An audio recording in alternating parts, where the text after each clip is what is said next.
Menurut kami sudah cukup kita ini ganti, gonta-ganti.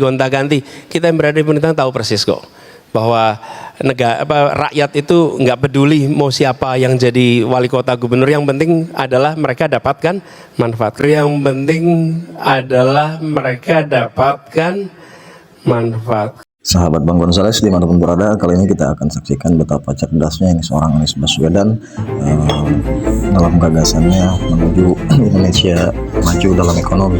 Pak, biasanya ganti pemerintahan ganti program, dan biasanya narasi atau kemudian niatan program policy bagus berantakan diimplementasi karena kapasitas program delivery-nya tidak baik. Di Prakerja dalam waktu 3,5 tahun kita bisa memberikan 17,5 juta orang akses untuk reskilling dan upskilling.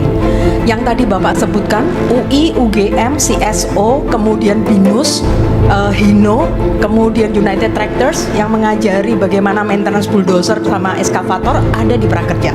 Pelatihan green skills, AI, cyber security ada di Prakerja. Dan kemudian ini juga sudah teruji dan kemudian direplikasi bahkan oleh Kamboja. Tahun ini bulan November ini mereka memulai program semacam Prakerja 1,5 juta orang skalanya Pak. Dan kemudian sudah distudi bandingin oleh Thailand dan juga Maroko.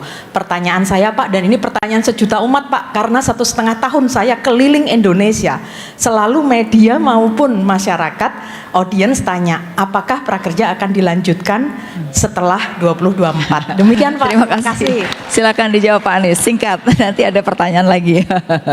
Ya, aspirasi pribadi atau institusi ini? No, nggak usah dijawab, Gini.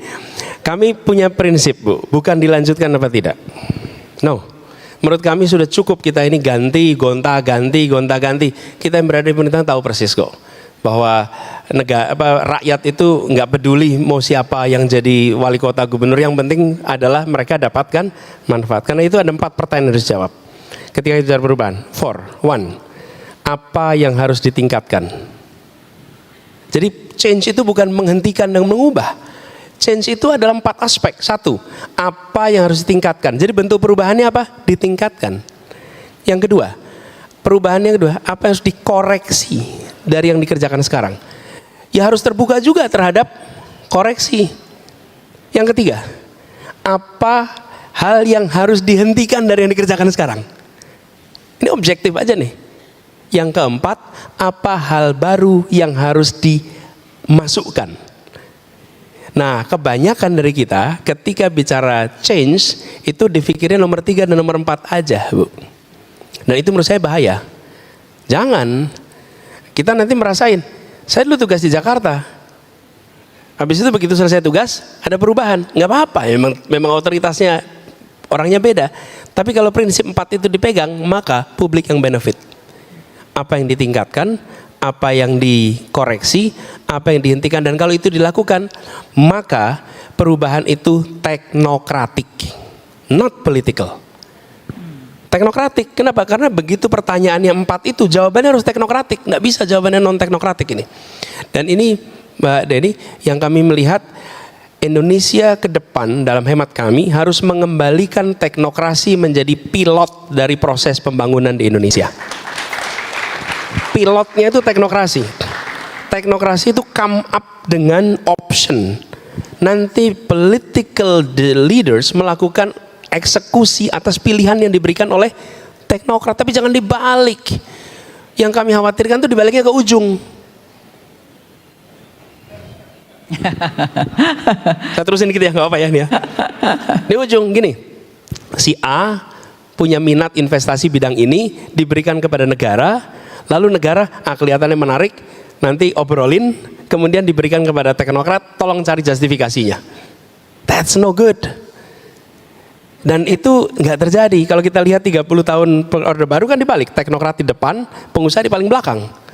Teknokrat itu menentukan butuh petrokimia, itu kata teknokrat. Butuh industri baja, itu kata teknokrat. Baru kemudian di outline polisinya, lalu dicari siapa yang mengeksekusi. Yang sering sekarang terjadi terbalik, yang mau mengeksekusi yang punya ide, berikan kepada negara, negara kasihkan teknokrat, tolong buatkan papernya supaya ini justified. Oke. Nah ini yang menurut saya harus diubah. Iya. Nah kalau begitu itu yang membuat apa? Kemudian ketimpangan itu bisa terjadi. Ini frankly speaking nih kita ngomong. Iya. Dan bukan 1-2 tahun, bukan. Kita bicara tentang kira-kira periode 25 tahun terakhir ini. Ketika teknokrasi tidak selalu di depan. Nah kami melihat pentingnya. Apa syaratnya teknokrasi pindah ke depan? Syaratnya kepemimpinan mempercayai pada ilmu pengetahuan. Iya. Syaratnya itu. Baik. Kalau leadershipnya nggak menganggap ilmu pengetahuan penting, pasti nggak akan pakai teknokrasi. Udah pasti itu. Ujiannya kemarin COVID, Mbak Fahila ini. Kemarin. COVID itu adalah wake up call. Ya. Kenapa? Karena COVID itu menguji siapa yang mengambil keputusan pakai ilmu pengetahuan dan evidence, siapa yang ambil keputusan tanpa ilmu pengetahuan dan evidence. Itu COVID. Setuju. Seluruh dunia itu, bukan cuma Indonesia. Ini harus Setuju, Pak. dikembalikan sekarang. Oke, kita kasih juga kesempatan lagi nih Pak, buat yang lain ya Pak. Silakan siapa yang nunjuk? Oh, Bu Nina Sapti. Bu Nina Sapti. Silakan Bu Nina. Nanti yang lainnya masih ada kesempatan lagi. Saya mungkin masih ada 2 penanya lagi nanti. Ini dari dosen dari FEM UI Pak. Pak Bu Nina Sapti, silakan Bu Nina. Ya, terima kasih Bu Afriani. Saya melihat ini topiknya sangat menarik, ketimpangan dan ketenaga kerjaan. Dalam program Bapak, kita masih kurang jelas nih Pak Anies. Tolong tunjukkan di mana realisasinya timpang itu kan kemiskinan berarti melebar ya, apa Gini rasio kita bicaranya. Lalu kita bicara ketenaga kerjaan itu kan tadi Bapak katakan jangka panjang nih Pak, ada jangka pendek juga sih.